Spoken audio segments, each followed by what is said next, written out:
jungle. Welcome to the jungle. Won't you bring it down?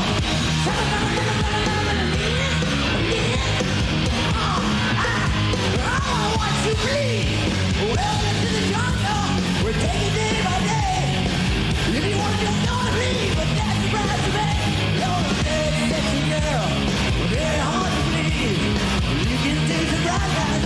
Don't get up and breathe. The jungle. Welcome to the jungle. Feel my serpentine. I hear you scream. Well, right from the start, Guns N' Roses living a rock and roll lifestyle. There's no mess about them. They're 100% committed to the rock and roll lifestyle. They're already deep into the drink and the drugs and the girls. I mean, they're having a great time. You know, you say you really want a rock and roll band to be living the life you wish you lived. You want drugs, you want girls, it's all here, boy. You just have to pay for it. Guns N' Roses were literally the most important rock band to emerge since Led Zeppelin. I once dubbed them the most dangerous band in the world, and I meant it.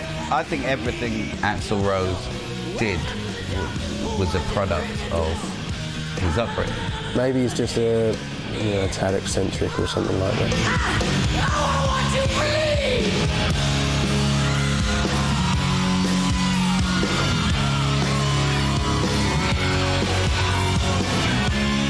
When you're high, you never want to come down.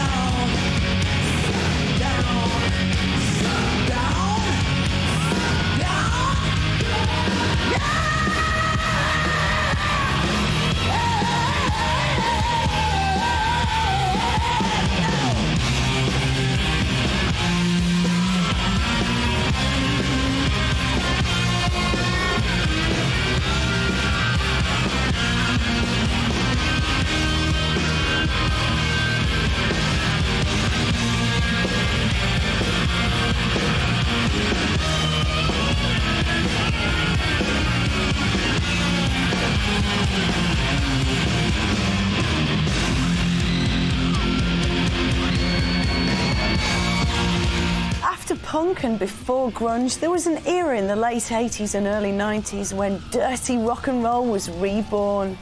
Hard rocking bands in the US can be traced as far back as Chuck Berry and Bill Haley in the 1960s. The mammoth Van Halen and Aerosmith virtually wrote the book on bare-chested, strutting stadium rock. But punk blew it all away, and for some years it seemed that old-school rock and roll excesses were history. However, although many fans lay dormant for a while, they were still hungry for something new. It was the kick flares, dodgy makeup and 5-inch heels of glam rock that paved the way for the return of the bad boys. And in the mid-80s, bands like Motley Crue, Poison and Guns N' Roses kicked down the door again. Ladies and gentlemen, we're Guns N' Roses, and this song is called Welcome to the Fucking Jungle.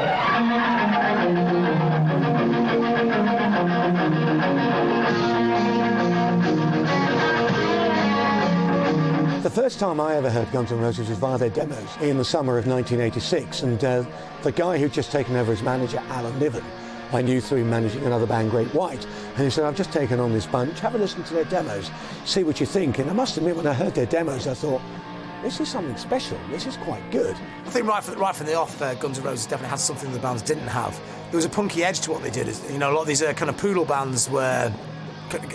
It was a dead scene, really. It's all dying off, you know, that kind of glam metal thing. It seemed really, like, daft, you know, by the late 80s. Everything moved on, and all these guys in spandex trousers and curly hair, they just looked like... They looked stupid, you know. It was kind of glam gone mad. The thing about Guns N' Roses is they had a much more of a street element to it. Yes, of course, they still had the kind of long curly hair, but it's much more a street look. It looked like you could go out like that. It wasn't like you couldn't wear spandex trousers and walk down the street, you know, like the other bands did. But Guns N' Roses, there's a punkiness to them. There's a punkiness to the music, and there's this incredible mad intensity to Axl Rose. He's already like one crazy guy from the start, you know. And the band could play really well as well, so I think it's marking them out right from the start. It's subversive music, and ultimately that's what rock music is meant to be, is subversive. It's meant to threaten the establishment, and my God, did those guys frighten some people. What was their special appeal? What gave them the X factor? What fueled the screaming howl of Axl Rose?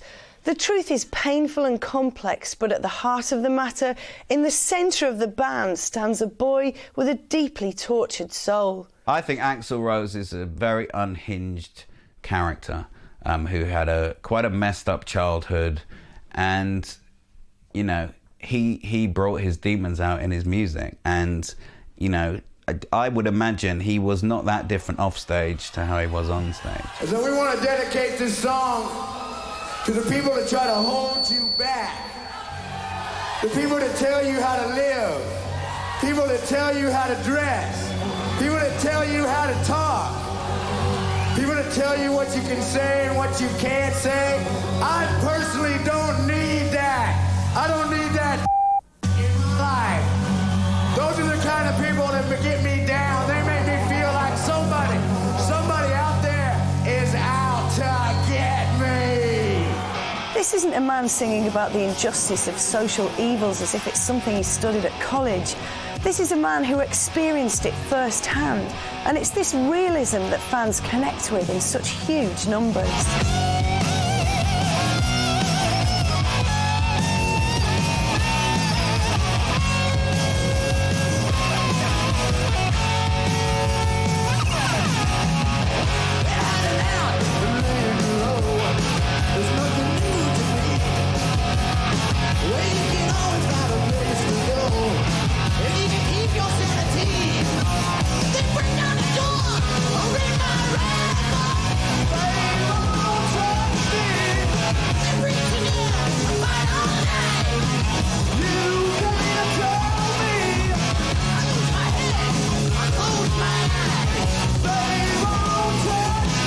You look at him as this kind of moany, spoilt brat, I suppose, but ultimately he didn't care about, you know, how he came across. I think he was just angry with the world, you know, really angry with the world. And then that is very much, you know, if you take Guns N' Roses as Axl Rose's band originally, you know, he was the guy that started this.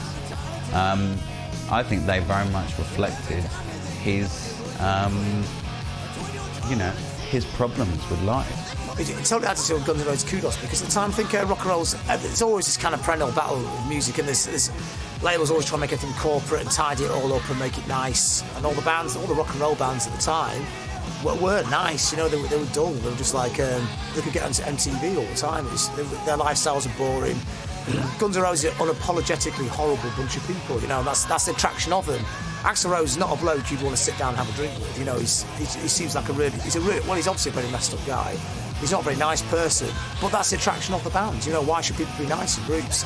The ugliness of Guns N' Roses is what makes them fascinating, and it's what kind of fires the music. It makes the music darker and angrier and messed up. It's a psychodrama. You know, you've got one pretty screwed up singer, and that's what makes him work. Because when he screams in his voice, he's screaming.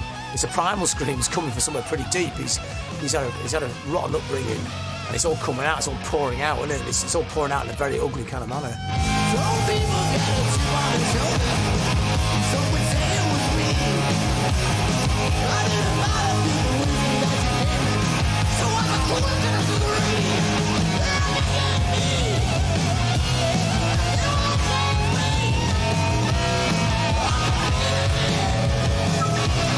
You know, a lot of it's come out in the music and stuff, and a lot of it used to come out in his performance as well, just the way he's kind of, he can be the softest, you know, singer to the hardest singer and everything in between kind of thing, which is what makes him not just a great singer but a great frontman, you know.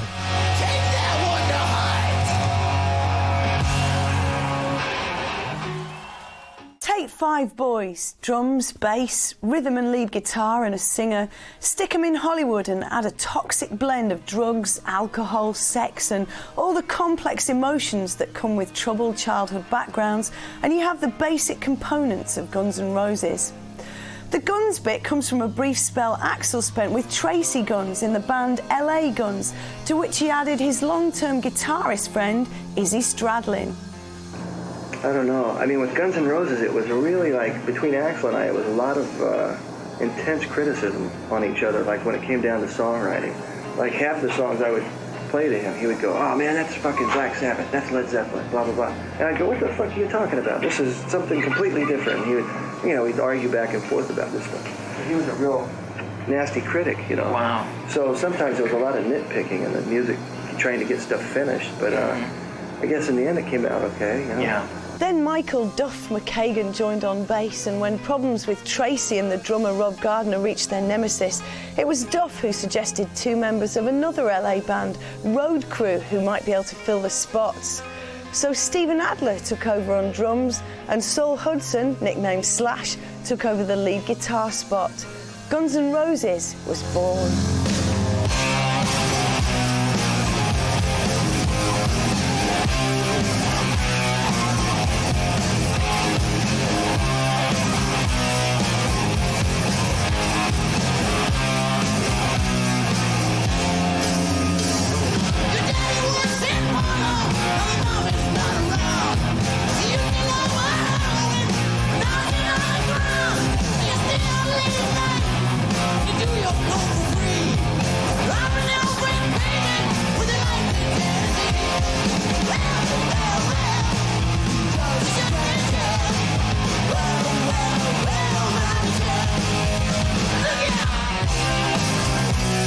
There's no question to me that without the rapport between the various members of Guns N' Roses, and I'm talking about the classic lineup, and that is Appetite, nothing would have happened. That band would not have sounded like they did if it hadn't have been exactly that group of characters. If you'd have replaced any one element, certainly at the start, they would not have been the same band that we're talking about now. You know, there was a unique mix of characters. Particularly, I mean, the main two characters, musically, the biggest elements of Guns N' Roses were obviously Slash and Axl Rose. But, you know, the other guys weren't just hired hands. You know, they made up, it was the perfect rock and roll gang. There was just a mix of, you know, you had Duff, the bass player, who was from Seattle, who was very much inspired by the punk scene and stuff like that. Then you had Axl Rose and Izzy Stradlin, who'd come from the same place and moved to LA. Izzy Stradlin went to school with Axl Rose, and he was the first one out of those two to move to LA, and he encouraged Axl to move out to LA with him. It took Axl a few goes. He stayed with Izzy about 3 times before he moved out with his girlfriend to move out to LA. So I think he's quite instrumental in that. I mean, that's quite instrumental putting the band together, getting your eventual frontman to move out to LA. So, and be the songwriter is key as well. He wrote some of the classic songs. And Izzy was the character in the band who was the gypsy. Izzy was a songwriter, but very much the gypsy who seemed to be there without being there. And in a strange way, he held the band together more than anybody else, because everyone in the band seemed to turn to Izzy to see what Izzy felt and Izzy thought. And you had the rhythm section. Steven Adler, not the greatest drummer in the world, but a drummer who fitted perfectly into the rock and roll diatribe that was Guns N' Roses at the time. And just in case you think all rock musicians meet in dingy backstreet clubs and make pacts with the devil between lines of coke, actually, Slash and Adler met due to a head-on crash on skateboards. The coke came a bit later, and the rest. On June the 6th, 1985, this lineup of Guns N' Roses played their first ever gig at the Troubadour Club in Hollywood. The Troubadour has been host to many new bands and established stars as well. The Doors, Hendrix, Janis Joplin, to name but a few. G&R Live were always an experience. And when they got it right, when Axl was on form, they were unstoppable. Guns N' Roses' early gigs at the Troubadour basically brought the band to the attention of the music business in Los Angeles. Without those early gigs, and without the fact that the industry were all there, they wouldn't have got the momentum that they got behind them in order to create this huge buzz about a bunch of wasters, basically. You know, these guys, the buzz that was around that band was the biggest. It was the biggest story in rock music in, I would say, 10 years. I think the press try to set them up as being this kind of very kind of controversial band with this kind of LA lifestyle, because they just had the Beastie Boys thing there, and I think they're looked on as being this, here's a next crazy bunch of controversial Americans going to come in. Whereas the Beastie Boys weren't actually that controversial, because they're kind of like a bit more thinkers, really, aren't they? Guns N' Roses are completely wallowing in the rock and roll lifestyle, and that created a lot of interest as well. There was like eventually, you know, here's new bad boys of rock and roll, and you like they unapologetically take loads of drugs and they drink, and media is fascinated by this kind of stuff, you know, like people who take drugs, you know, as if that's more interesting than the music. After another gig in Seattle, the band embarked on what was aptly called the Hell Tour, covering several venues. All of these would turn out to be disastrous, with the usual problems of fly-by-night promoters, rotten PAs, dire accommodation, if any at all, and the usual fights with either police or punters or both. Violence and chaos was a way of life. I think whenever they were tempted to be violent, it was because of provocation. They never started things themselves. Yes, Axl sometimes incited, shall we say, riots, because he'd get angry about someone with a camera in the audience, or someone saying something to him in the audience, but again, it was provocation. In his eyes, he wasn't starting something, he was finishing something. And he did jump in the audience on occasions and punch somebody out who had a camera, which led to all sorts of problems. Hey, take that, now hit that guy and take that. I'll take it, goddammit.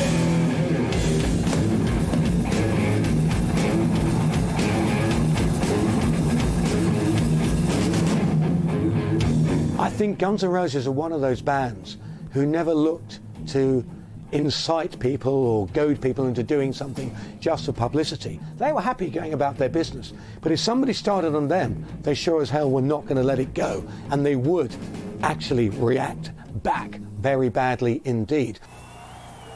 Well, thanks to the lame-ass security, I'm going home. I think the violence was an integral part of Guns N' Roses because I don't think Axl Rose was a very nice bloke. You know, so it's very difficult to separate one thing from the other. And it was the sound of violence.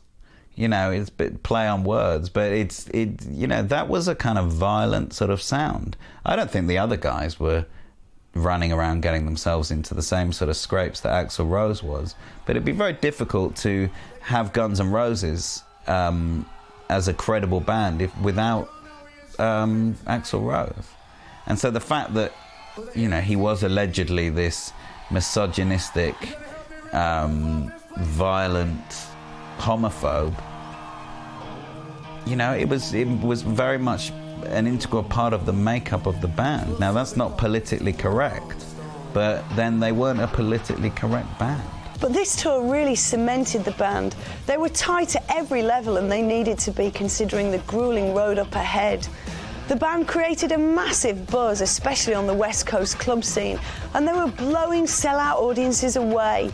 It was Geffen that finally inked a deal with them on March the 26th, 1986.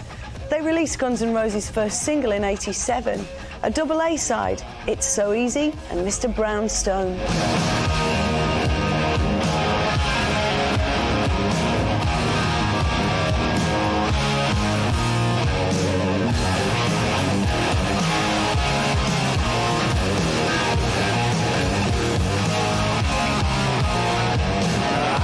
Around 7, get out of bed around 9, and I don't worry about nothing, no, because I want to waste my time.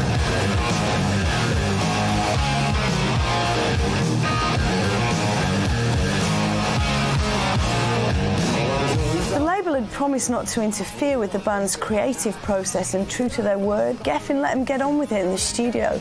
But had it not been for the phenomenal success of Guns N' Roses, they may not have been so accommodating. Indeed, in later years, Geffen would take back control.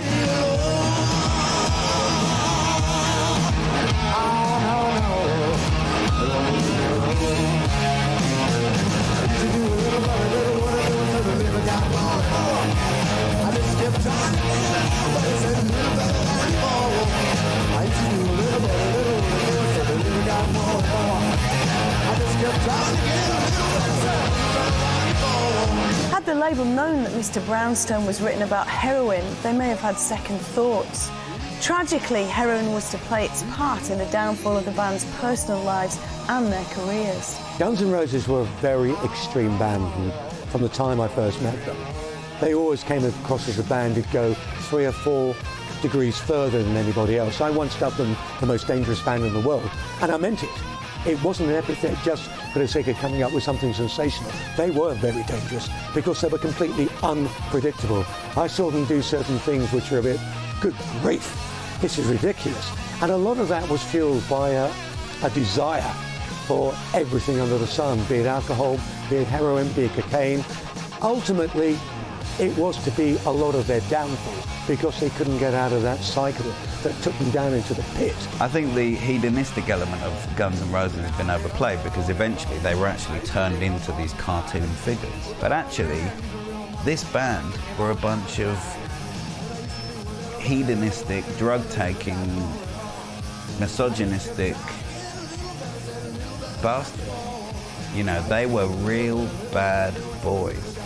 Now, they walked it like they talked it, so I think everyone in rock and roll wants to appear like they're dangerous, but I think Guns N' Roses were a real handful. You know, you would not want to take these boys home for tea. Axl himself was on drugs to actually alleviate and help him with medical condition, manic depression, and he was constantly unpredictable. You never knew from one moment to the next what Axl was going to do or Axl was going to say. Slash got into heroin later on and found it very difficult to get out, as did Izzy. Duff was very much into alcohol, but they all unfortunately did too many drugs. And it also led to eventually to the sacking of Steven Adler because Axl's girlfriend, Erin Everly, at the time, also got into doing various things. Axl and Erin fell out so many times, and on one occasion, she ended up crying on Steven Adler's shoulder, and I don't mean that as a euphemism, that was what happened. Steven, in order to try and calm her down, allegedly suggested she take some heroin because that would help. She didn't. However, word got back to Axl that Steven had injected her, and I know Axl went around LA with a shotgun one night and a few friends looking for Steven, and if he had found him, I suspect he would have shot him dead. That's how much they were playing, these drugs were playing a part in their career. It nearly ruined the band, but in those early days, it fueled what they were all about. It accentuated every part of their fibre, of their personality, for better and for worse, ultimately for worse. However, it is likely that the executives at Geffen were quite relaxed about the band's drug use because they considered it to be a part of the Hellraiser image they wanted to perpetuate. Whatever the situation, Slash, Izzy, Duff and Steven Adler all fought long, hard battles with drink and drugs. During the early years, Axl also admits to his fair share, but what he was masking with his intoxication was far more sinister. The frontman of Guns N' Roses threw massive energy into a performance. Anger, frustration and hatred all played a part. But what was it that fired him up? From just the age of 2 years old, Axl suffered sexual abuse and beatings from his stepfather, whilst witnessing the same being forced on his mother and sister. This childhood trauma left a shattered, confused and deeply damaged teenager. A child who'd endured such hell of his own found emotional attachments were fraught with complications. Axl, as a live performer, is one of the most exciting, one of the most charismatic, one of the most focused I've ever seen on occasions. There are other occasions when he's a rambling, raging idiot, just going on often monologues about anything and everything. So he's kind of got this kind of background. He's rebelled at school. You read interviews saying he couldn't get any girls' school because he had ginger hair as well. It's like, it's quite great, and everything goes down to a really petty kind of level, doesn't it?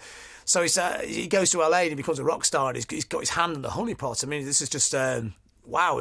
I'm the guy that everyone shunned at school. Now I'm the top dog. But he's add on to that, he's got kind of more kind of deeper issues when he's growing up as well. So this all adds into this one intense package. So he comes over this. He's got a very ugly kind of persona. He's never come to terms with who he is or what he is. It still wells up inside him. He still feels the need and occasion to mentally and verbally abuse people for no reason at all. He still feels the need to surround himself with yes men who, when he says jump, they say how high. He's never come to terms with his past, which is very dark, very locked into a childhood that wasn't very happy. He's still trying to express all that, and even when he expresses it, he still feels the rage within him. It fuels his hate, it fuels his rage. It's not cathartic. Makes him a fascinating individual, but it makes him someone with a chip on both shoulders, very balanced in that respect, I suppose, and also someone who can go off at a tangent at a moment's notice. The whole thing of Welcome to the Jungle is everything about living in LA and you know, it being such a strange place to live, and especially when you've moved from far afield and you're trying to do something there. You know, LA's a place where if you're an actor or a musician or trying to make it in any way, everyone moves there, you know, so there's so much going on, and it's just their view of it kind of thing, and it's just a great song, just a great sort of anthem in a way, you know, of the whole late 80s LA scene and stuff, which is, you know, just a great song, and sort of says everything about an introduction for the band as well, you know, like this is us and this is what we do.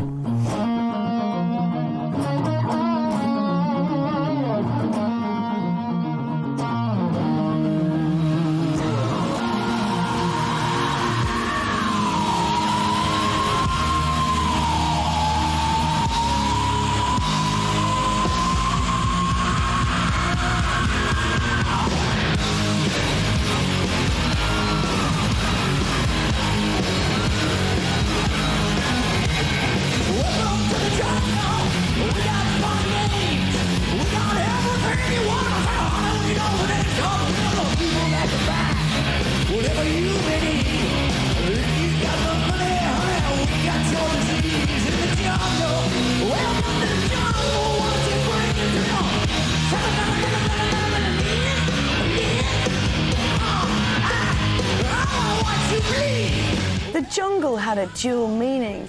On the one hand, it represented the madness of living in LA, perhaps overwhelming for a country boy like Axl coming from Lafayette, Indiana.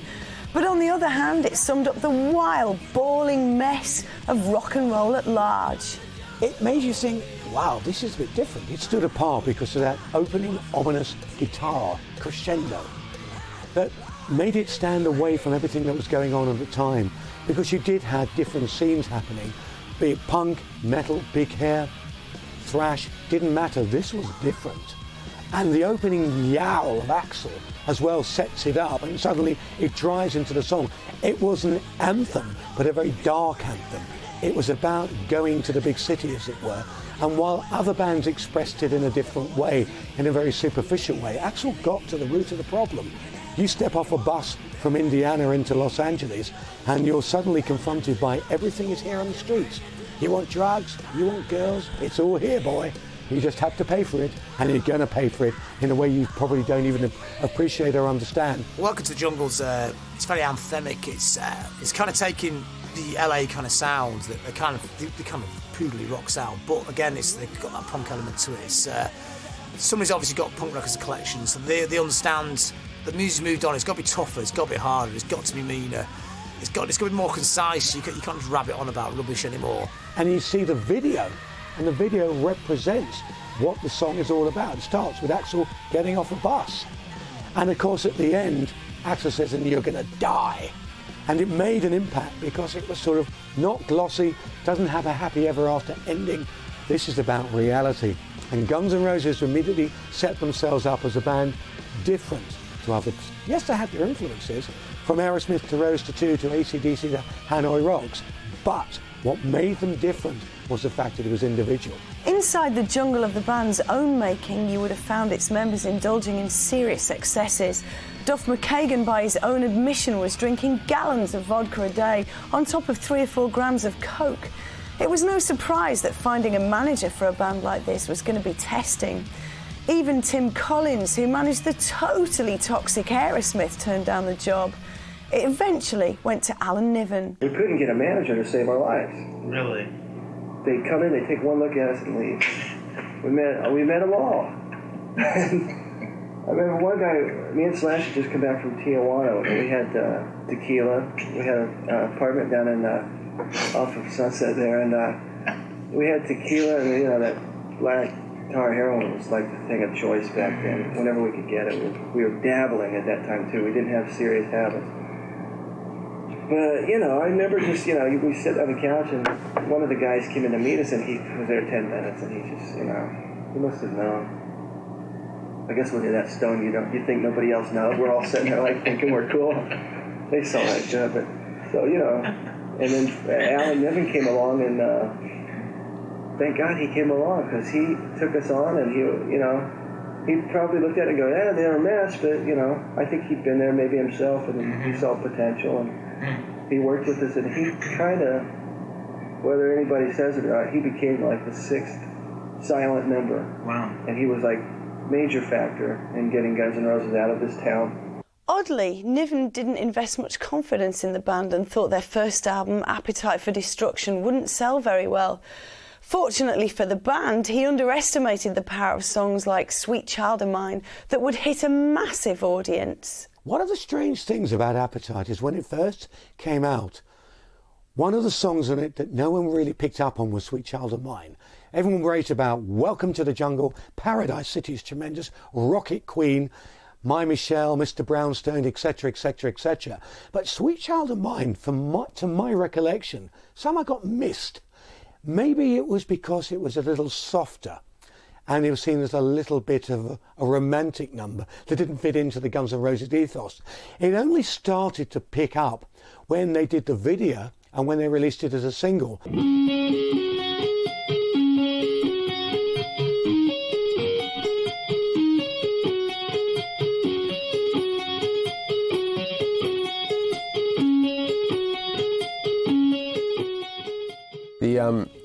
The basic layout of Sweet Child of Mine is obviously it's that riff that makes the song.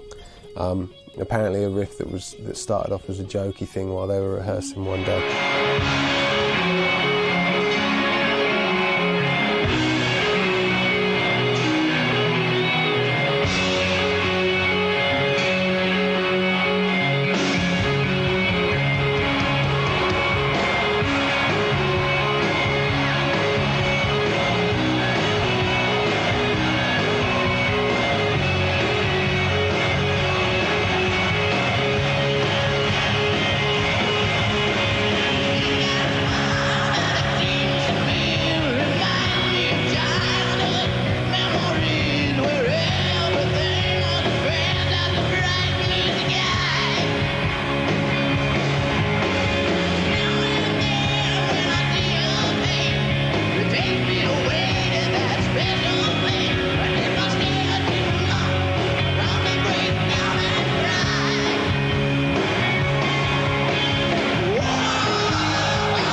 When you heard the song away from its context of the album, it suddenly rocketed, both in terms of popularity, commerciality, and reputation.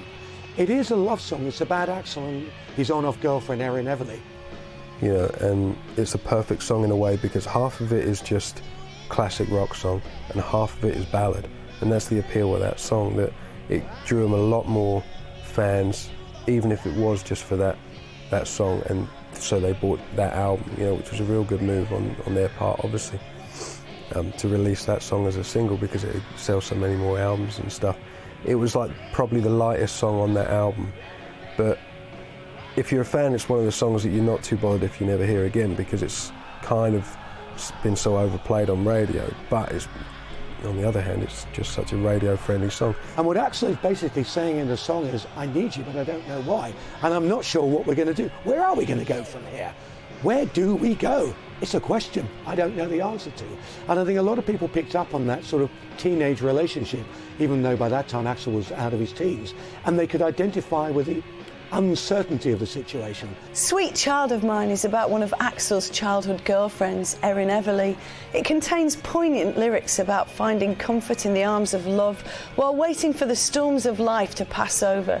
And it has a beautiful eloquence. Sweet Child of Mine is a song that broke Guns N' Roses through. I mean, before that, the album come out, and it done okay, but it wasn't like a big album. I think Appetite for Destruction was what you call a slow burner. I don't think people realised what a fantastic record it was at first, and I think it was perceived as heavy metal, and I think they'd had publicity in the heavy metal press and nothing outside that.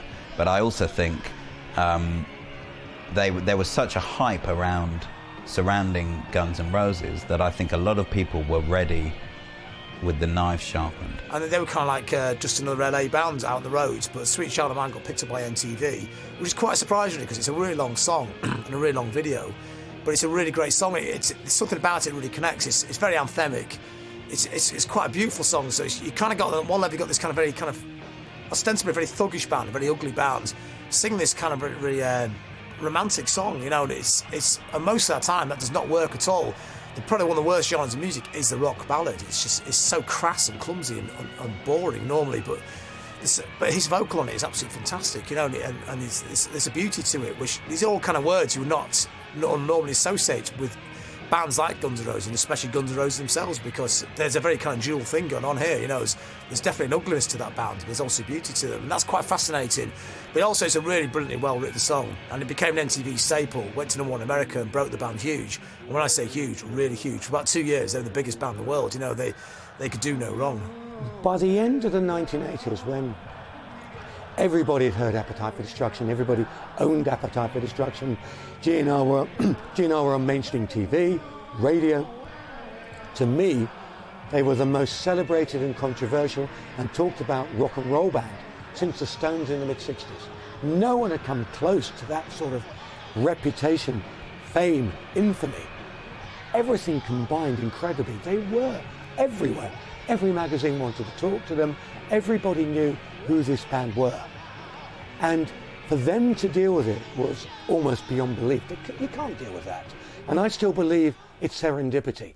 Yes, there were elements you can take out. Great songs, controversy, rock and roll attitude. But there's the extra factor, the X factor, if you will, that drives a band to that level, because you can't market it.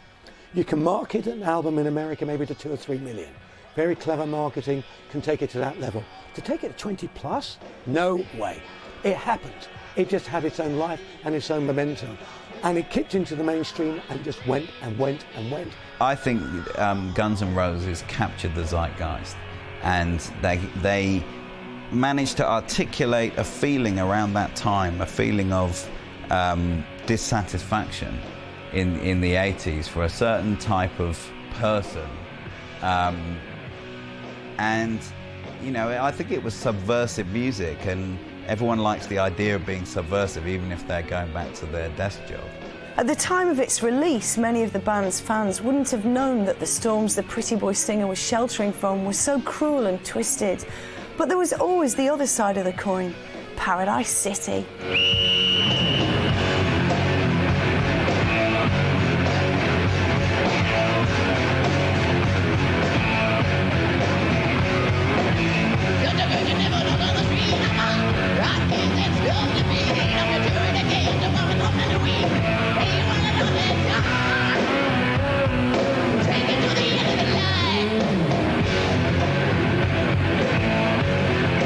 Paradise City was, it's a great swaggering rock and roll anthem.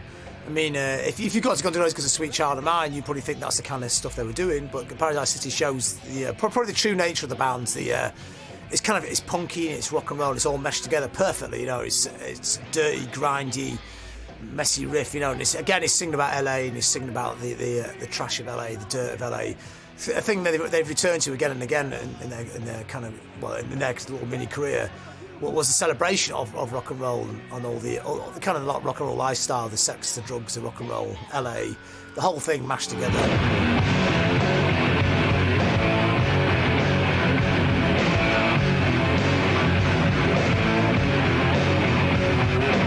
From a fan's point of view, I wouldn't say it's one of their best songs, but commercially, it was one of the best. I mean, the thing is, it wasn't as with some of their singles and songs, I think the downside in terms of commercial success was that they were quite long, and that, you know, you only have a certain time to have stuff played on radio, which is, you know, 3 or 4 minutes or whatever. But Paradise City is a long song, but again, another feel-good song, another sing-along song, and when you watch them finish a concert with it, it's just everything about that band, you know, and they give it everything. If there's one song that sums up Guns N' Roses' primal appeal, it's Paradise City. The energy and the simple message that paradise is a place where the grass is green and the girls are pretty won the hearts of rock fans all over the world.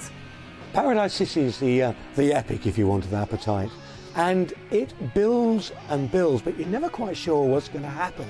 And then suddenly you've got this moment where everything almost becomes freeze-framed, where Axl goes into a single note, where the whole thing comes to a coalescence, and then it opens up into this absolute dynamic, driving rock and roll song that is almost thrash.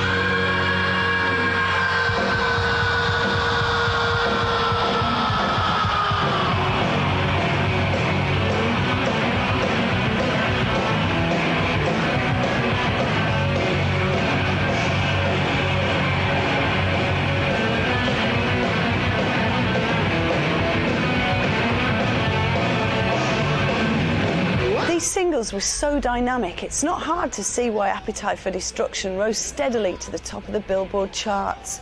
Their success was no doubt helped along by the burgeoning influence that MTV's Rock channel was having on music lovers in the States. Until MTV had arrived, it had been difficult for bands to conquer the entire country, but now a good video on TV could break a band across all borders. Those three songs are so exciting because they're sexy and they're dangerous, and also they are great rock songs. You know, you can sing along to them. They don't alienate people that don't actually listen to heavy rock music, which is, you know, that's a key element. You don't have to like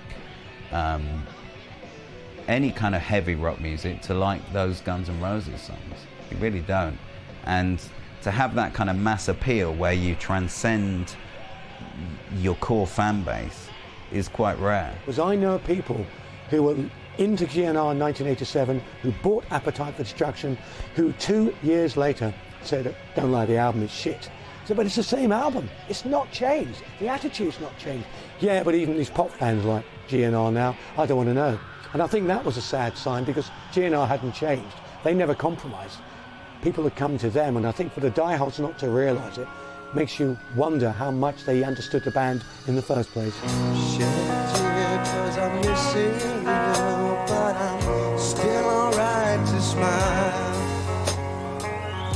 Girl, I think about you every day now. There was a time when I wasn't sure, but you put my mind at ease. There is no doubt you're in my heart now. Said woman, take it slow and we'll come together fine. 'Cause all we need is just a little patience. Back at Geffen, executives brooded as they waited patiently for Guns N' Roses' next album. To satisfy hungry fans in the meantime, they released GNR Lies. This punchy title was a watered-down version of what our hedonists really wanted to call the album. Originally titled Lies, the sex, the drugs, the violence, the shocking truth. This was an EP containing 8 songs. The cover was a parody of the front page of one of the British tabloids.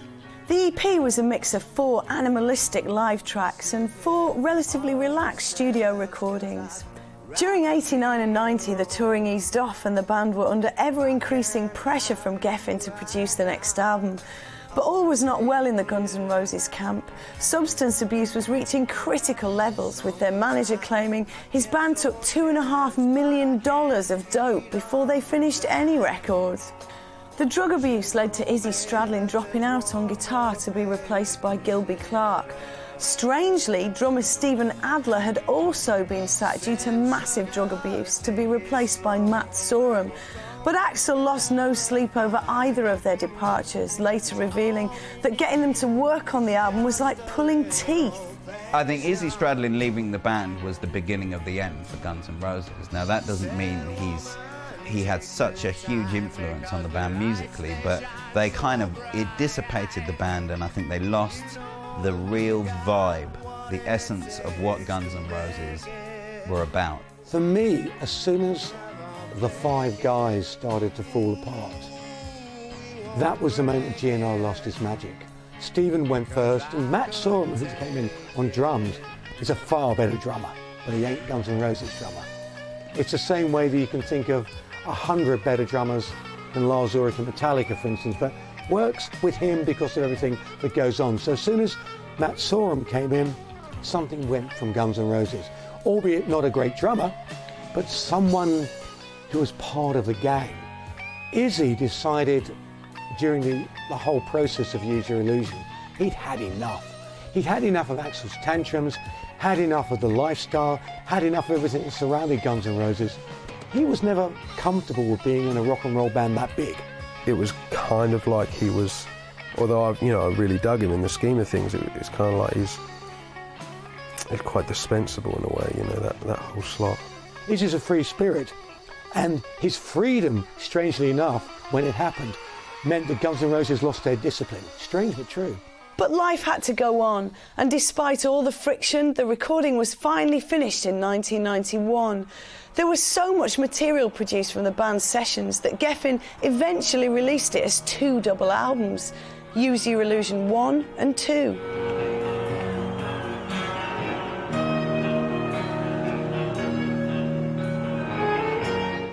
You know something? I can't think of one track from either of those albums that has made any kind of lasting impression on me. Now there are some quite good songs on there, but I just think they're not very good records. There's 2 albums there, and they would have made a decent single album. They just got carried away with themselves and their own hype.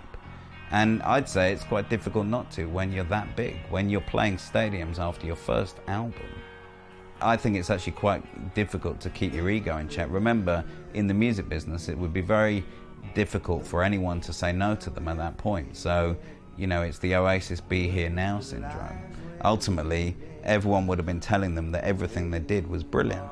So it was like, oh, let's make a double album and then release them as 2 single albums so we can make more money out of it. Great idea, Axl. My hand is tied.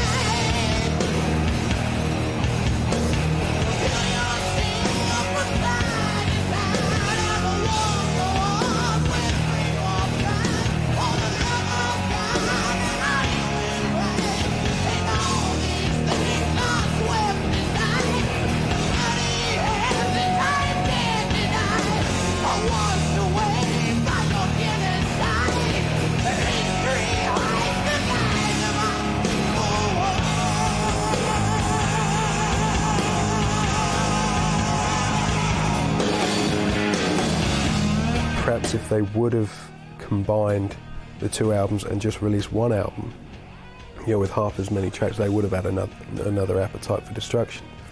But then, they only released sort of 4 albums in their entire career, and so that would have been 1 less, and it just would have seemed not right, I guess. Now, for most people, they say if Use Your Illusion had been 1 single album, distilling the best of the 2 double albums, it would have been better than Appetite.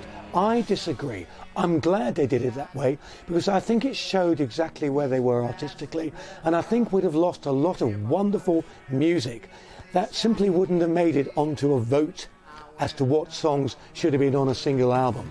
For instance, I think of A Dead Horse, which is a fascinating piece of music that probably wouldn't have been on a single album, but is worth its weight in gold. Civil War may not have made it. It's too long. Or they would have edited it down. And I think, again, they would have lost some lines right at the end, actually saying, what's so civil about war anyway? Those sort of moments, I think, would have been lost. So I think the nuances and the little pieces they put in to make these songs work in an elongated fashion certainly wouldn't have made it onto a single album. So for me, and I am in a minority, I agree, these are 2 very important double albums that needed to be 2 double albums.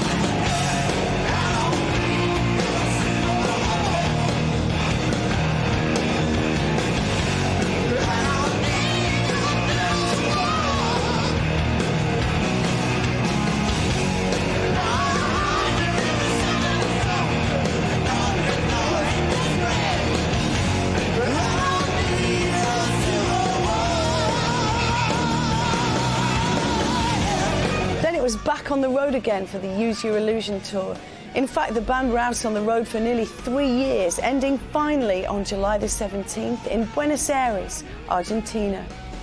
It was more of an endurance test than a tour, and it took a heavy toll on the band. In fact, Guns N' Roses, in the lineup that many fans considered their best, would never gig again. In January '94, Axl played at the Rock and Roll Hall of Fame induction ceremony and wasn't seen on stage again for the next 6 years.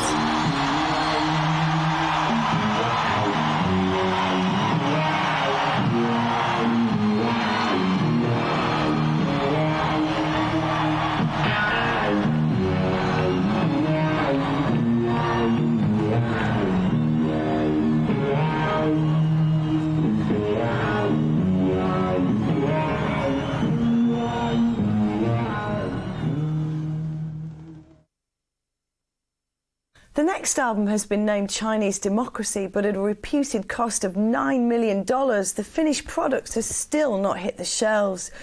During its recording, the spirit of the old band seemed to evaporate. In '96, Slash left. Then Matt Sorum was fired by Axl. Duff managed to hang on to the end of '97 before quitting, which left Axl operating with an ever-changing pack of session musicians. What went wrong with Guns N' Roses? I think Axl Rose is what went wrong with Guns N' Roses.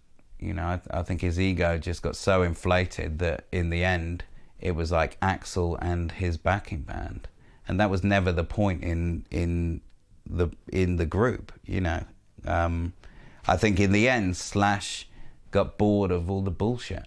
You know, Slash is one of these, I would say, quite a simple guy in that, you know, he enjoys sitting there playing his guitar. That's actually what this guy wants to do, you know, on any given day. I should imagine when he's off duty, he's sitting there playing his guitar. You know, he'd be doing this for fun if he wasn't getting paid for it. And in the end, I think the excess and the bad boy behavior and the kind of abuse took over from the music with Guns N' Roses. And, you know, there's something, it's a waste. I think it was a waste of such a great band. There's a lot of factors that brought Guns N' Roses to standstill. I mean, being on the road a lot, it's great fun, but it also with your kind of extracurricular activities and your extra chemical hobbies doesn't really do you much good, you know. And it exaggerates all the strains and stresses in the band. People living kind of different lives. He was getting very dictatorial as well, Axl. He got the band to sign him the name. He owned everything. He was sacking members here and there. He was sacking people, telling the rest of the band. The relationship between him and Slash was pretty well dead. They weren't really speaking anymore. To a large extent, I blame Slash. I think Slash was in a position where he could have stood up to Axl at any point and said no, but he never did. All he kept doing was compromising, to the point where finally, when Axl infamously put in front of the rest of the band a piece of paper saying, unless you sign this and hand me over the rights to the name Guns N' Roses, I'm not going to go on stage tonight and there's going to be a riot. They did it. And I remember talking to Slash a couple of years ago, and he said, well, he got him on stage. Said, yeah, but at what price? The price was you lost your band. It's a crazy price to pay. They never stood up to him. And this, to me, is why I don't blame Axl so much. I blame Slash, because Slash knew what was going on. He never tried to stop it, and he just went with the flow. Axl was on a separate floor to the rest of the band in hotels. The rest of the band couldn't call him up. The rest of the band couldn't go and see him without going through intermediaries. How crazy is that? That is not a band. That is just a bunch of people wondering why they're still going on stage together. Whether the fans and the corporate execs have much sympathy for the devil in Axl Rose, only time will tell. The band has now changed beyond all recognition. In fact, there is no band to speak of anymore. Just the enigma of Axl, the veritable Howard Hughes of rock and roll, and the fans' tireless fascination in him and what his next move may be.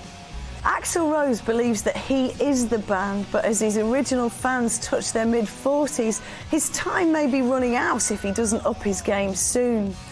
What remains for all of us, though, is a superb legacy from a band who changed the face of rock and roll forever. Guns N' Roses were literally the most important rock band to emerge since Led Zeppelin. And they kicked the door down for everyone else and changed rock music overnight. Literally, that one band, that one album, changed rock music and made it quite cool again and made it dangerous again. which is a real key element. You know, they were like the last gang in town, and they really were. This wasn't a marketing creation. This wasn't some, you know, PR stunt.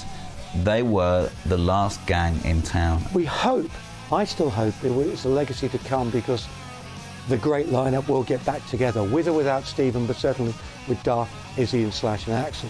I'm sure it's going to happen 3 or 5 years down the line.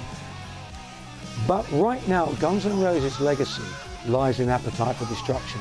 It lies in the enormous energy of that record, the inspiration of that record, the songs on that record, everything about one of the greatest pieces of music ever committed to vinyl and never released. And the legacy, strangely enough, lies in the fact that every generation listens to Appetite and realizes and understands why it's held in such thrall, because they can relate to the anger, the frustration, the bitterness, the hope, the ambition, and the dreams of 1987, when nearly 20 years down the line, kids who are not born then can understand and relate to what they were talking about, because that hasn't changed. That is their legacy to the history of rock and roll. And there are very few bands of whatever stature who can actually lay claim to anything that comes close to the stature of that album.